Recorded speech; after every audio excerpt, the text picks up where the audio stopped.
Om Namah Shivaya. The Form and the Formless. Discourse by MahaPeriyava from the book Voice of God, Volume 1. The smell of a flower cannot be perceived by the eye. Only the nose can smell it. The sweetness of sugar candy cannot be tasted by the nose. Only the tongue can perceive the taste. Music cannot be heard by the tongue. Only the ears can do it. Hot and cold can only be felt by the skin, which has the sensation of touch. This cannot be felt by the ears. The four which have been mentioned above cannot be seen by the eyes. On the other hand, colors like green, red, etc. cannot be perceived by the ears, nose, the tongue and skin.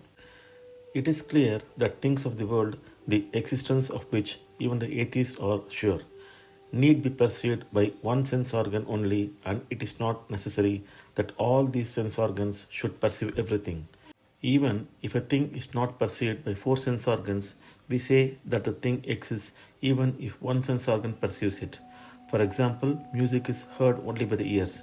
It cannot be seen or tasted or smelled or touched. Still, we do not say that there is no music, is it not? Let us think whether there could be a thing which cannot be perceived by all the five sense organs.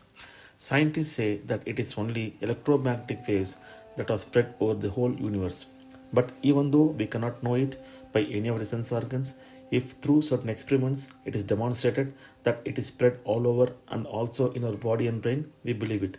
There is a great intelligence which has created these sense organs and all the things that can be perceived by the sense organs and put them in an order. We call it God. It is also spread all over like electricity. It is spread inside us also. Sense organs have come out of it and function in the manner it operates them and controlled by it. The eyes can only see but cannot hear. The ears can only hear but cannot see. That each of the sense organs should function in a particular manner is the regulation ordained by that great power, Parashakti. When in this manner the sense organs are subject to the control of the great power, will that great power be subject to the control of the sense organs? This is why we are unable to perceive God through any of our sense organs. Based on this, some people say that there is no God at all. God is not only supremely powerful, He is also supremely compassionate. That is why, even though He is beyond everything, He puts on several forms so that the devotees can enjoy by using their sense organs, by seeing, by talking, by feeling, etc.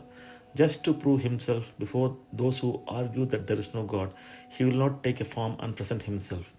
To those who yearn to see Him, who believe God is there, we should experience Him. Only to them He will show Himself in a form. Even though He is without a form, He will take a form. Electricity, when it is in the conducting wire, is invisible, formless.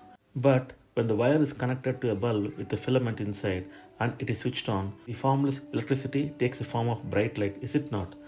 If the devotees, bhaktas, have the filament of bhakti in their heart, that is the bulb, and the switch of Shraddha is put on, the formless, invisible God will show Himself as a Divya Mangala Jyoti. When seawater gets evaporated due to the heat of the sun, it becomes formless, invisible. When the same thing cools as a cloud, we see it as a rain. If it becomes more cool, it becomes ice. To the extent to which our heart becomes cool and meditates on Ishvara, to that extent the formless principle shows itself with form. If we seek God day and night, completely giving up all other desires and engage ourselves in devotion to Him, we can realize the Supreme which is invisible. There are people who ask what benefit accrues to the other people of the world if someone attains jnana or does bhakti. If people see a person who had the darshan of the Lord and experienced Him, their sorrows are destroyed and they get console and gain peace. What other thing of the world can equal that peace? This is the great benefit that the world gets from a jnani and a devotee, bhakta. Om Namah Shivaya. The next post we shall see MahaPeriyava speak about the Lord, Ishvara. Om Namah Shivaya. Hara Hara Shankara, Jai Jai Shankara, Kanchi Shankara, Kamakoti Shankara.